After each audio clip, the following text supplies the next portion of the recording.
আর একটি কঠিন প্রশ্ন নিয়ে একজন আমাকে জিজ্ঞাসা করেছেন যে ইসলামে কেন গণতন্ত্র নেই? পৃথিবীতে এতগুলো মুসলমান দেশ, প্রায় 58+ মুসলমান দেশ, খুব কম দেশেই গণতন্ত্র আছে, অধিকাংশই রাজাদের শাসন, ইমেজদের শাসন। তো ইসলাম কি অ্যাজ এ রিলিজিয়ন গণতন্ত্রের পরিপন্থী? আমি বলবো না। ইসলামে গণতন্ত্রের কনসেপ্ট যেটা ইরানে আছে, it's a limited democracy concept, যেটা অ্যাকচুয়ালি হিন্দু ধর্মেও তাই। অর্থাৎ এখানে বলা হয় যে ডেমোক্রেসি, যেটা খেমেইনি যে তত্ত্বটা দিয়েছিলেন, যে জেনারেলি কী হয়, ধরুন ভারতে বা আমেরিকায় বা ইংল্যান্ডে গণতন্ত্রে আমরা কি দেখি, যে গণতান্ত্রিক উপায়ে আইন প্রণয়ন করা হয়। অর্থাৎ এখানে একটা লেজিসলেটিভ ব্রাঞ্চ আছে। লেজিসলেটিভ ব্রাঞ্চ কি করে? তারা আইন প্রণয়ন করে, রাইট? আইনসভা থাকে। ইসলামে আইনসভাটা গণতান্ত্রিক নয়, অর্থাৎ আইন তো বলা হয় সব ইসলামিক আইন, সেখানে খুব একটা গণতন্ত্রের দ্বারা হয় না। কিন্তু এক্সিকিউটিভ ব্রাঞ্চ যেটা থাকে, অর্থাৎ যারা সেই আইনটাকে প্রণয়ন করবে, যেমন আমেরিকায় প্রেসিডেন্ট, ভারতবর্ষের প্রধানমন্ত্রী এবং তার মিনিস্টার, সেই এক্সিকিউটিভ ব্রাঞ্চটাকে ইসলাম বলে। যে অর্থাৎ ইসলামে থাকলে জানা যাচ্ছে যে গণতন্ত্র হাফ গণতন্ত্র, যেখানে বলা হচ্ছে এক্সিকিউটিভ ব্রাঞ্চটা লিগেলি শুড বি ইলেক্টেড।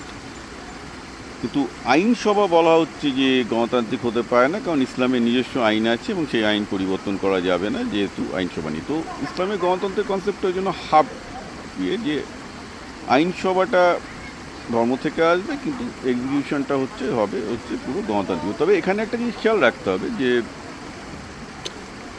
মানে ইসলামের গণতন্ত্র বুঝতে গেলে ইসলামের ইতিহাস খুব ভালোভাবে, হজরত মোহাম্মদের ইতিহাস থেকে শুরু করে শিয়া সুন্নিদের দ্বন্দ্ব বুঝতে হবে। কারণ শিয়া সুন্নিদের যে দ্বন্দ্বটা শুরু হয়েছিল, সেটা কিন্তু এই গণতন্ত্রকে কেন্দ্র করে। শিয়াদের দাবি ছিল যে হজরত মোহাম্মদের কাজিন এবং পরবর্তীকালে তার জামাতা আলী, হজরত আলী, তিনি যোগ্য দাবিদার ছিলেন খলিফার, কিন্তু তাকে পলিটিক্স করে সরিয়ে দেওয়া হয়েছিল। এবং যা হয় যে রাশিদুল খলিফাতের পর যখন খলিফা পজিশনটার ইলেক্টেড হলো না, মানে বেসিক্যালি বলা যায় যে মোরান এবং তার ছেলে ইয়াজিদ বংশ পরিক্রমায় এলো, সেখানেই ইসলামের গণতন্ত্র ধ্বংস হয় এবং শিয়ারা গণতন্ত্রের স্পিরিটটা টিকিয়ে রাখে। আজকেও তারা ইরানে গণতন্ত্রের স্পিরিটটা টিকিয়ে রেখেছে, এবং দেখা যাচ্ছে যে সুন্নি কিংডমগুলো কিন্তু সেই ইসলামের গণতন্ত্রের স্পিরিট টিকিয়ে রাখেনি। এটা কিন্তু খেমেইনি বারবার করে সৌদি আরবের রাজাদের, মানে সৌদি আরবের আমিরদের বিরুদ্ধে এবং ইউএইর আমিরদের বিরুদ্ধে বলে চলেছে। এটা হচ্ছে তাদের মতামত। আমি এখানে একটা জিনিসই শুধু ইন্টারেস্টিংলি বলবো, যারা ইসলামের গণতন্ত্র নিয়ে আরও ভালো করে জানতে চায়, তাদের ব্যাটল অফ ইয়াট্রিব, জর্ডন এবং সিরিয়া নদীর ধারে ইসলামের ইতিহাসের সবচেয়ে গুরুত্বপূর্ণ যুদ্ধ হচ্ছে ব্যাটল অফ ইয়াট্রিব।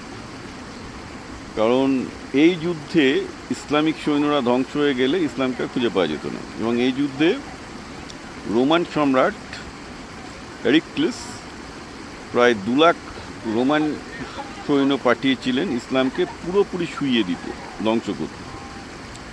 হেরাক্লিয়াস ইসলামের প্রবাদ প্রতিন জেনারেল, সেনাপতি খালিদ ওয়ালেদ, যিনি একটিও যুদ্ধে হারেননি, তার কাছে তার মোটে 40,000 সৈন্য ছিল। সেই 40,000 ইসলামিক সৈন্য প্রায় 2 লাখ রোমান সৈন্যকে হারিয়ে দেয়। খুব অদ্ভুত রেজাল্ট। 5:1 থাকার পরও তারা পুরো মানে ইস্টার্ন রোমান এম্পায়ারের ফুল ফোর্সকে ডিফিট করে। তার আগে তারা ছোটোখাটো 10,000-20,000 যুদ্ধে জিতছিল, কিন্তু এটা ছিল একদম ফুল ব্লোন ওয়ার। কারণ এইটাতে বাহান, যিনি খ্রিস্টান বাহিনীর নেতৃত্বে ছিলেন, তার উদ্দেশ্যই ছিল এই 40,000, কারণ সেই সময় ইসলাম কিন্তু খুব একটা বড় ফোর্স নয়। আমি যখন বলছি 636, কিন্তু ইসলাম তখন অলরেডি জর্ডন, সিরিয়া জিতে নিয়েছে, এবং জেরুজালেম, যেটা কিনা খ্রিস্টানদের সবচেয়ে পবিত্র ভূমি, এটাও তারা জিতে নিয়েছে। যার জন্যে রোমান সম্রাট তখন বাধ্য হয়েছিলেন যে আরবদের সম্পূর্ণ দমন করার জন্য একদম ফুল ফ্লেজেডে, এরকম বড় রোমান আর্মি কেউ অ্যাসেম্বল করেনি ওই সময়, 2 লাখ আর্মি পাঠিয়েছিলেন ওটা ইসলামিক সাম্রাজ্যকে ধ্বংস করার জন্য। এবং ইসলামের মোটে 40,000 সৈন্য খালিদ ওয়ালেদের যোগ্য নেতৃত্বের জন্য জিতে গিয়েছিল। তো এই যুদ্ধের শুরু হওয়ার আগে বাহানের সাথে খালিদের একটি ঐতিহাসিক কথোপকথন হয়। তো ইসলামের গণতন্ত্র বুঝতে গেলে এই ডায়ালগটা খুব ইম্পর্ট্যান্ট এবং যারা ইসলামের থিওলজিশিয়ান তারা খুব ইউজ করেন। বাহান খালিদকে বলছেন যে তোমাদের ধর্ম ভুল, তোমাদের ইসলাম ভুল, আমাদের খ্রিস্টানিটি ঠিক, এবং আমরা আমাদের রাজা হেলিক্লিসের হয়ে এবং খ্রিস্টান গড জিসাসের সৈন্য হয়ে আমরা তোমাদেরকে বলছি তোমরা আবার তোমাদের স্বধর্মে ফিরে যাও এবং আমাদেরকে জেরুজালেম দিয়ে দাও, কারণ তার আগে তারা ইসলামিক বাহিনী ততদিনে সিরিয়া বা এগুলো দখল করে বসেছিল, রাইট? বাহান বললো যে তোমাদের ম্যাসাকার করা, তোমরা 40,000, আমরা 2 লাখ, তোমাদের ম্যাসাকার করার আমার কোনো ইচ্ছা নেই, তোমরা তোমাদের ধর্ম ত্যাগ করে তোমরা চলে যাও এবং আমাদের রাজা হেরাক্লিসের বশ্যতা স্বীকার করো, এভরিথিং উইল বি ফাইন, আমাদের রাজার আন্ডারে তোমরা ভালো থাকবে। এর উত্তরে খালিদ ওয়ালেদ, যিনি তখন রাশিদুন খলিফা 2, মানে আবু বকরের পর খলিফা হয়েছিলেন ওমর, উনি বললেন যে ভাই আমাদের তো কোনো রাজা নেই, আমাদের একজন খালিফা আছে, তাও তিনি ইলেক্টেড, কালকে যদি চাই, ওমরকে আমরা ইলেক্ট করেছি, ওমরকে যদি কালকে উনি যদি ইসলামের মতে পথে কাজ না করেন তাকেও আমরা সরিয়ে দিতে পারি। আর তুমি আমার এই যে ইসলামিক সেনাবাহিনী দেখছো, এখানে আগের খলিফা আবু বকরের ছেলে আছে, সে কিন্তু আমাদের কোনো ছোটোখাটো কমান্ডারও নয়, সে একটা সাধারণ সৈন্য, তার বয়স মোটে তখন 20 বছর। ওমরের ছেলে অর্থাৎ খলিফার ছেলে, তুমি দেখো এই সৈন্যবাহিনীতে দাঁড়িয়ে আছে একজন সাধারণ সৈন্য হিসেবে, ইটস টু ভেরি ইম্পর্ট্যান্ট। দেখো আমাদের এখনও পর্যন্ত 2জনই খলিফা হয়েছে, তাদের ছেলেরা সাধারণ সৈন্যের মতো দাঁড়িয়ে আছে, তারা কেউ আমার বাহিনীর ছোটোখাটো মিলিটারি কমান্ডারও নয়, কারণ তাদের এখনও সেই যোগ্যতা হয়নি। ওকে, তো যেটা খালিদ ওয়ালিদ যেটা বললেন বাহানকে, যে দেখো তোমার আমার বিচারধারা আলাদা, তোমরা ঈশ্বরের নামে বলছো, তোমাদের রাজার নামে বলছো, আমরা কিন্তু সেটা বলছি না, আমরা বলছি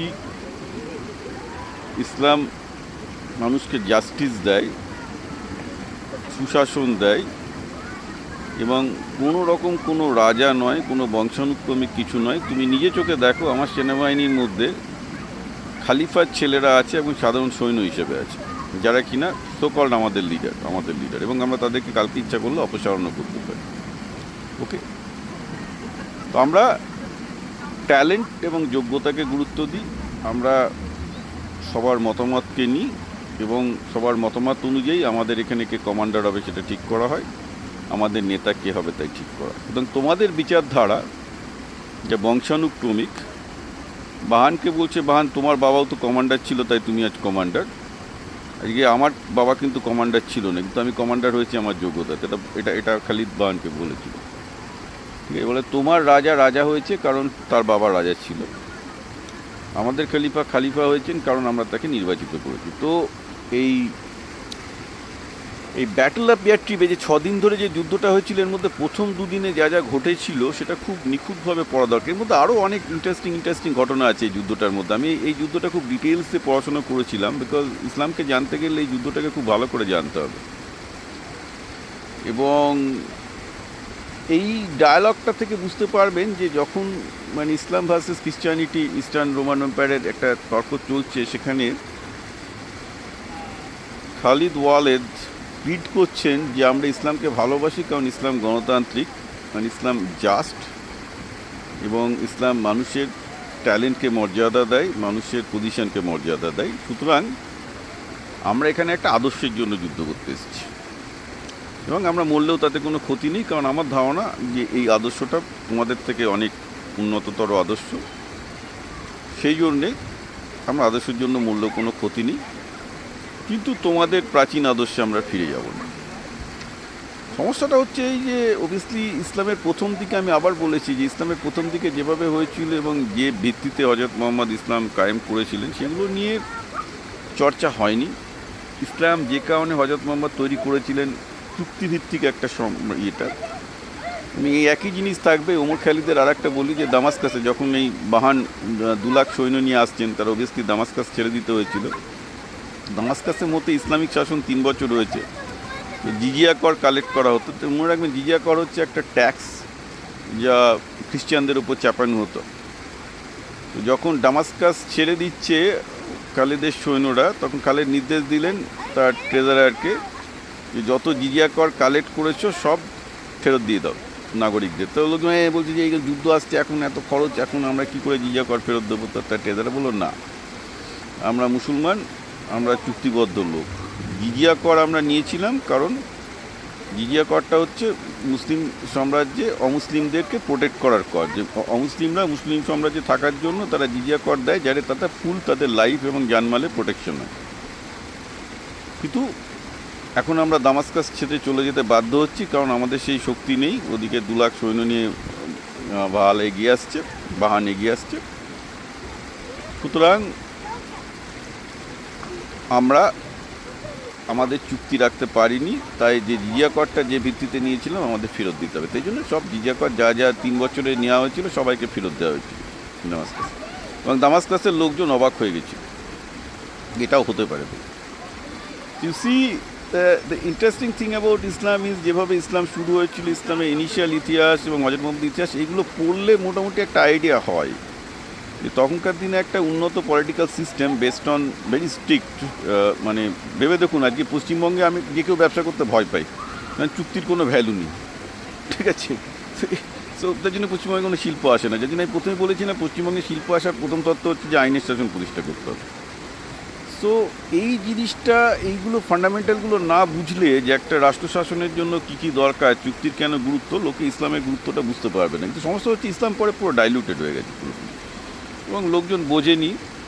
এবং না বোঝার জন্য যা হয়, অশিক্ষার মধ্যে বড় হলে কী হবে, মানে শিক্ষা ছাড়া রীতিমতো খুব ভালো লেভেলে ফিলোসফিক্যাল এবং পলিটিক্যাল পড়াশোনা না থাকলে ইসলাম বোঝা খুব মুশকিলের ব্যাপার। তো সেটা ইসলামিক বিশ্ব থেকে, ইসলামিক বিশ্বে যখন পড়াশোনার চর্চা ছিল, সেই জন্য তখন ইসলাম সবার উপরে উঠেছিল। তারপর পড়াশোনা হারিয়ে যেতে দিনরাত মানে মসজিদে গিয়ে নামাজ পড়া আর এই করা, তালাওয়াত করা, এসব করতে গিয়ে ইসলাম পুরো ডুবে গেছে। আসল ব্যাপারটাই কেউ বোঝেনি।